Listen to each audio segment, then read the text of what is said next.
सोच रहा था अब खर्च कर लूं, कुछ खा पी लूं, पुनः याद आ गया नहीं यार, महाराज ने कहा है चोरी का दोष लगता है, मैं प्रयोग नहीं करता हूं, जाके गुल्लक में डाल दी। गुल्लक में तुमने वो डाली है वो भी चोरी ही है। भानु सोच रहा है मैंने तो पुण्य का काम कर लिया, मैंने 100 रुपए मंदिर में दे दिए, मंदिर में हमने गुल्लक में डाल दिए। चोरी के पैसे गुल्लक में डालने की आवश्यकता नहीं है। जो दान होता है किसी की भीख मांग के, किसी को चुरा के, किसी को डरा के धमका के लिया जाने वाला दान दान नहीं होता। करेंगे आगे दान की भी व्याख्या आएगी, आचार्य महाराज करेंगे तब बताऊंगा क्या दान होता है। ये चोरी ही की तुमने यहाँ के उठा के, और जो उस 100 रुपये जिसके पास पहुँचेंगे, अगर किसी व्यक्ति का या कहीं का पेमेंट उससे हुआ तो उसको भी पुनः अपने चोरी का भागी बनाया। नहीं समझ पा रहा है जीव, नहीं समझ पा रहा है। माँ जो जो मंदिर के सामग्री का अनावश्यक रूप से बिना किसी प्रयोजन के अन्यथा प्रयोग कर रहे हैं, वह प्रत्येक प्रयोग तुम्हारा निर्माल्य का सेवन यानी चोरी ही है। चोरी है, चोरी है। यहाँ बैठे बैठे भी माँ प्रवचन सुनने के लिए बैठे थे, यहाँ प्रवचन सभा, ये व्यवस्था, चटाई आदि जो कुछ भी दी थी, किस लिए दी थी? मंदिर में टेबल, पाटा, चौकी सब कुछ आपको मिल रही, किस लिए? भगवान की पूजा यहाँ प्रवचन सुनने के लिए की थी। आप किंचित भी इधर उधर की किसी के घर की बातें करोगे तो निर्माल्य का दोष लग रहा है, चोरी का साथ में। बहुत गहरे सिद्धांत है भाई ये कर्म सिद्धांत, ऐसे हंसी खेल थोड़ी न है। कोई भी रखी हुई सामग्री, वो तो मंदिर की तो है, मंदिर की मतलब हमारी है। हम कौन पाप का खा रहे हैं अनिल भाई? हम तो धर्म का खा रहे हैं। धर्म का नहीं, तुम पाप का खा रहे हो। हाँ पाप का खा रहे हैं, ऐसा नहीं करना। जो व्यवस्था के लिए जो सामग्री मिली है वह उसी व्यवस्था के लिए प्रयोग करना। नहीं तो कक्का ऐसे भी जीवाएंगे, अभी वो शिविर लगेगा, आप सामग्री भी बांटोगे और ले जाके घर में बैठ गए। 60,000 वर्ष तक जिनको विष्ठा में कीड़ा बनना है वे मंदिर के निर्माल्य का सेवन करे। कितने कह देना देते समय ही सामग्री कि भैया 60,000 वर्ष तक अगर विष्ठा का कीड़ा बनना है तो लेके घर में बैठ जाना, नहीं तो वापिस आ जाना शिविर में बैठने के लिए। हाँ ऐसी ही स्थिति है। अब जिन जीवों की आदत हो चुकी है, जिनको वहां जाना ही है, उनको कैसे रोक सकते हो? रोकना किसी को नहीं, पर देते समय मंत्री जी अवश्य कह के देना, लो भैया अगर 10 दिन यहाँ उसका जैसा कहा है वैसा उपयोग कर सकते हो तो लो, नहीं तो 60,000 वर्ष में विष्ठा में कीड़ा बनना है तो एन ले जाओ, बनो फिर कीड़ा, हमसे कहने नहीं आना। सोचो, प्रत्येक स्थान पे हम गलती करे जा रहे हैं, गलती करे जा रहे हैं। जो भी सामग्री मंदिर से हमें प्राप्त हो रही है माँ, वो हमारे लिए निर्माल्य है। और चोरी भी कर रहे अगर हम उसका सही प्रयोग, यथार्थ प्रयोग नहीं कर रहे तो सोचो, विचार करो हमें करना क्या है। मात्र उन पुद्गल टुकड़ों के पीछे कितनों कितनों को लूटा। माँ उस जो जिसे पति देव कहते हो, उनके जेब से जो तुमने नोट सिक्के निकाले थे, कभी उनके भी प्राणों के बारे में सोचो ना। आपके ही पर्स से 10 रुपए गिर जाए, भले ही वो 100 रुपए मंदिर में डालना उसका विकल्प नहीं होता, पर 10 रुपए भी अगर समय पे नहीं मिले तो? मैंने तो यहाँ रखे थे, मैंने तो यहाँ रखे थे, पूरा दिन उस 10 रुपए के विकल्प में जाता है। ऐसा भी कई कथा कहानियों में सुना होगा, मात्र उस धन के पीछे कितनों के प्राण चले गए, कितनों ने प्राण ले लिए धन के पीछे। लड़ रहे भूमि के लिए, पैसों के लिए। कौन लड़ रहा है? एक माँ के पेट से जन्मे हुए 2 भाई, 1 इंच भूमि के लिए नहीं, 1 इंच मेरी 1 इंच तेरी। जिस भूमि पर अंगूठा तक रखते नहीं बनता पैर का, उतनी भूमि के लिए लड़ रहे हैं, मार रहे, काट रहे हैं। ऐसे ही नीतिकारों ने, आचार्यों ने इस धन को 11वां प्राण नहीं कहा। मत लूटो, मत लूटो, कम से कम स्थूल रूप से इन द्रव्य सामग्री, पैसे, धन आदि को तो मत लूटो। कितने कितने हम दूसरों के प्राणों को लूट रहे हैं। और जो प्राणों को लूटता है वो अहिंसक होता है ना? माँ बोलो ना। जो दूसरे के प्राणों को लेता है वह अहिंसक है कि हिंसक? जानते हो? जानते हो? फिर कल लो काय सर्ग आप किसी की भी जेब से पैसे नहीं उठाएंगे। आप ही लोगों की व्यवस्था बना रहा हूं। आप भी निर्णय कर लो, झूठ झूठ मीठी मीठी बातें करके दूसरों की जेब नहीं काटेंगे। वे तो फिर भी अनिल भाई जेब कतरे कहलाते हैं, जो ब्लेड से काटते हैं। हम ब्लेड से थोड़ी काटते हैं, हम तो जिह्वा से ही दूसरों को। क्यों? ऐसा नहीं है।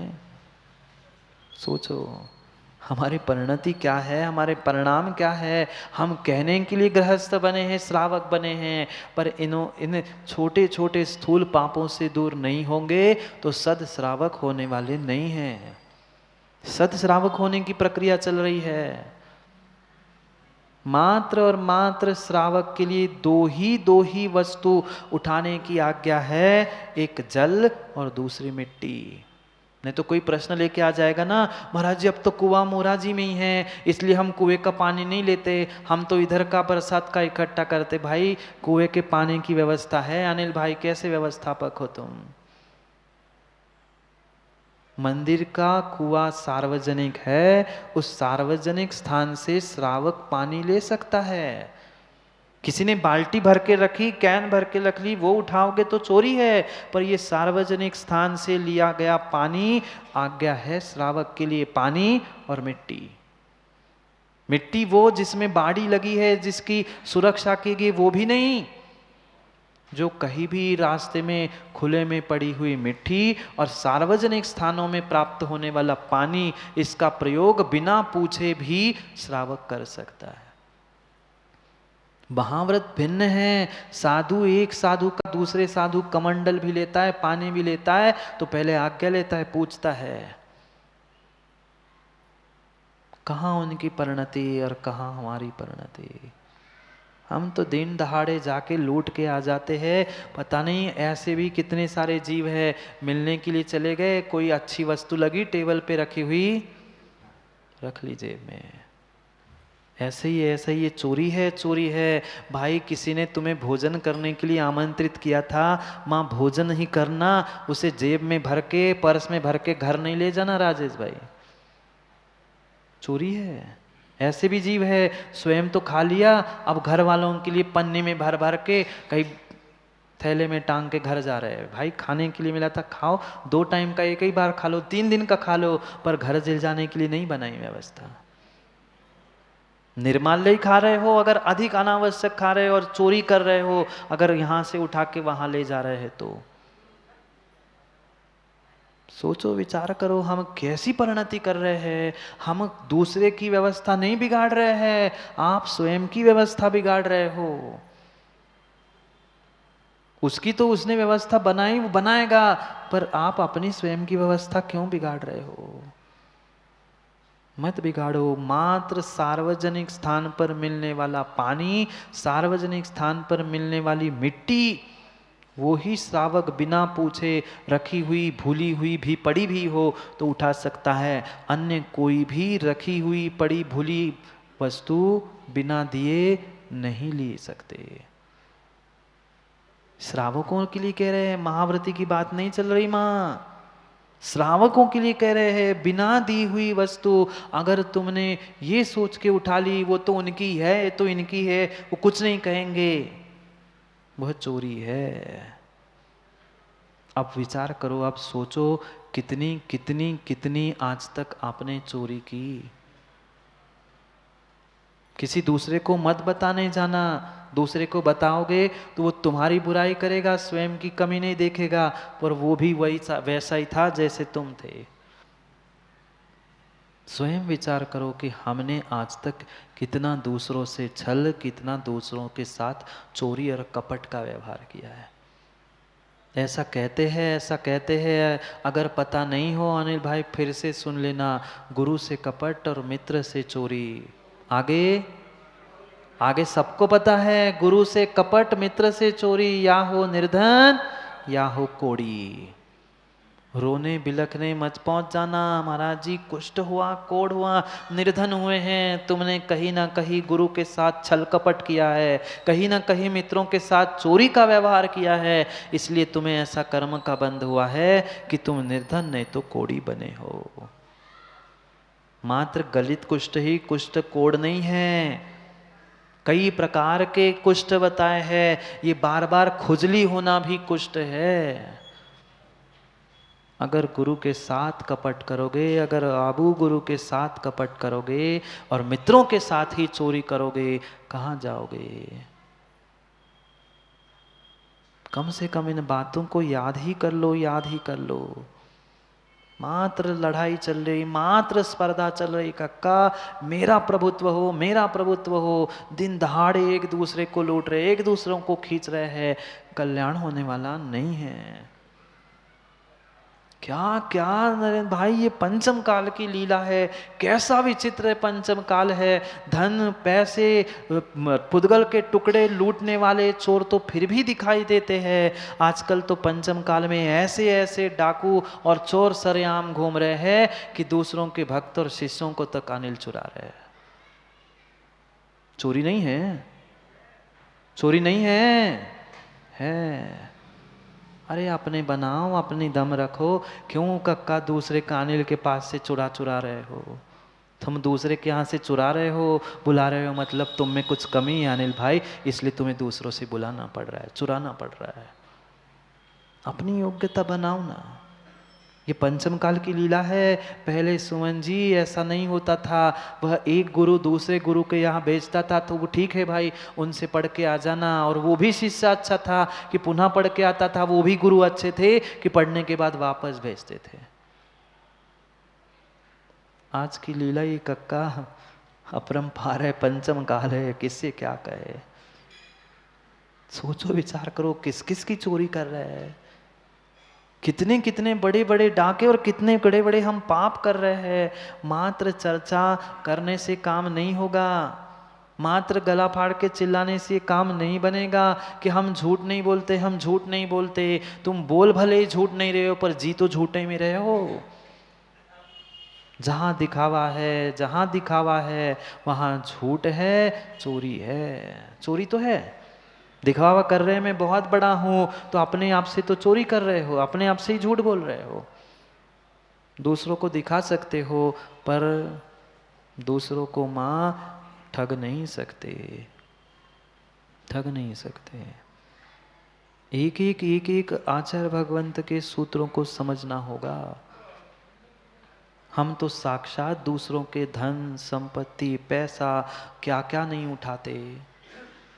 कोई मीठी बातें करके उठाता है, कोई कठोर बातें करके चुराता है। वो बंदूक रखते हुए डरा धमका के पैसे ले जाते हैं, हम चिकनी चुपड़ी बातें करके रो के उठा लेते हैं। नहीं रोते माँ, नहीं बोलते झूठ। अभी बहुत दिन की 2-4 दिन की सामग्री होती है राजेश भाई घर में, फिर भी कहते कल अगर चाय पीनी हो ना, कल अगर चाय पीनी हो तो शाम तक शक्कर ले आना, नहीं तो कल चाय बिना शक्कर की पी लेना। माँ क्या हुआ, ऐसा नहीं कहते ना? झूठ भी और चोरी भी, जबकि अभी 2-4 दिन चलने वाली थी सामग्री, फिर भी कह दिया कल अगर चाय पीनी है, कल अगर भोजन में स्वाद चाहिए, नमक खत्म है, इतनी सामग्री ले आना, फिर शाम का फिर कल का मिलेगा। ऐसे ही है, ऐसे ही है। माँ ये पूछने मत आना महाराज जी आपको कहाँ से पता। हाँ नहीं तो राजेश भाई पूछे महाराज जी आपने तो कुछ शादी ब्याह क्यारो नहीं है, आपने कहाँ से देखा? भाई सब देख के आए हैं। कहानी माँ, कहानी घर घर की, हर घर की और घर घर की, घर घर ही करते रहोगे फिर संसार से छूट नहीं पाओगे। ये तुम्हारा प्रत्येक कार्य तुम्हारे पाप का दिलाने वाला है, इनसे बचना ये सत्य और अचौर्य नाम का अणुव्रत है। उस अणुरतों की व्याख्या है कम से कम स्थूल पापों को छोड़ दो, माँ कम से कम स्थूल झूठ को छोड़ दो, कम से कम स्थूल चोरी करना ही छोड़ दो। दिन दहाड़े डाके डाल रहे हो, तुम्हें चोर कहूँ अनिल भाई कि डाकू कहूँ, लुटेरा कहूँ, लुच्चा कहूँ, अब क्या क्या कहूँ। अनिल कह रहे हैं सुमन भाई आप तो कहते रहो महाराज हमें का फर्क पड़ रहा हो, तुम कह रहे हो, हम कह सुन ही नहीं रहे हैं। सुनो नहीं सुनो, कर्म सब कुछ सुना देंगे अनिल भाई, कर्म सब कुछ सुना देंगे। आज भले ही तुम कान बंद करके, आंख बंद करके, अखबार बंद करके, टीवी बंद करके बैठ सकते हो, पर कर्म कहेंगे बेटा जब समय आएगा तो फिर मगरे पर आएगा पाप लेकर। कर लो आज जितनी चोरी करनी है, आज जितना डाका डालना है डाल दो, जितना लूटना है दूसरों को, अपने आप को लूट लो, पर कल भी ऐसा समय आएगा जब कर्म तुम्हें लूटेंगे, पाप तुम्हें लूटेगा, फिर किसी को मुंह दिखाने के लायक नहीं बचोगे, भगते फिरोगे। परम सत्य है सुमन जी, भगते फिरोगे। अगर अभी समझ में नहीं आया तो जीवों को वह फिर मुंह छुपा के भगते हैं। वे ही मुंह छिपाते हैं, वे ही मुंह छिपाते हैं जिनके तीव्र पाप कर्म का उदय है। देव शास्त्र गुरु से राजेश भाई ऐसे भी जीव है, देख रहे हैं फिर भी मुंह छुपा के घूम रहे हैं, वे ही छुपाएंगे मुंह उल्टे टंग के। फिर क्या करें, जीवों की परिणति और पंचम काल के जीवों की तो और ही विचित्र है। माँ छोड़ दिया ना, चोरी करना छोड़ दिया ना, कम से कम जेब से पैसे चुराना इतना तो मत करो, कम से कम घर में झूठ बोलना तो मत करो। क्यों तुमने अकेले ने ठेका लेके रखा है क्या? सीधी कह दो ना भैया आज नहीं 2 दिन का है, तीसरे दिन अगर चाहिए आपको तो आप देख लो ये इतनी सामग्री है। उनके निमित्त से पाप करके आप अकेले क्यों न रख जाना चाहते हो? मत करो चोरी, मत करो पाप, मत करो झूठ। स्थूल रूप से बहुत बहुत ऊपर ऊपर की बात कह रहे हैं, ये स्थूल से ही तो छोड़ दो। श्रेयांश भाई समय अपना हो गया है। वे कह रहे थे कक्का महाराज जी रोज टीवी पे 20 मिनट सुनते हैं, 20 मिनट सुन के इतना आनंद आता है, फिर आज सोच लिया कि कई दर्शन करके आ जाऊं, फिर एक ही दिन आए तो अच्छा लगा। जिनवाणी की बात सुनने में सबको अच्छा ही लगता है, सच्चाई सुनने में अच्छाई होती है, इसलिए उस सच्चाई को और अच्छाई को प्राप्त करने के लिए कल पुनः समय पर समय की बात करने के लिए, चोरी छोड़ने के लिए, करने के लिए नहीं, क्योंकि मैं भी समय का अतिरिक्त कर लूँ तो कक्का चोरी हो जाएगी। जितना समय दिया है उतने समय में विराम नहीं लो तो फिर कहें कक्का आपने 1 घंटे की चोरी कर ली। आप तो बात करके मुकर सकते हो पर हम नहीं मुकर सकते। समय हो गया, हम नहीं झूठ बोलते ना, इसलिए समय हो गया है। समय पर समय की बात करने के लिए पुनः समय पे मिलते हैं, क्योंकि समय पे किया गया काम समय को दिलाता है। बोलिए भगवान महावीर स्वामी की।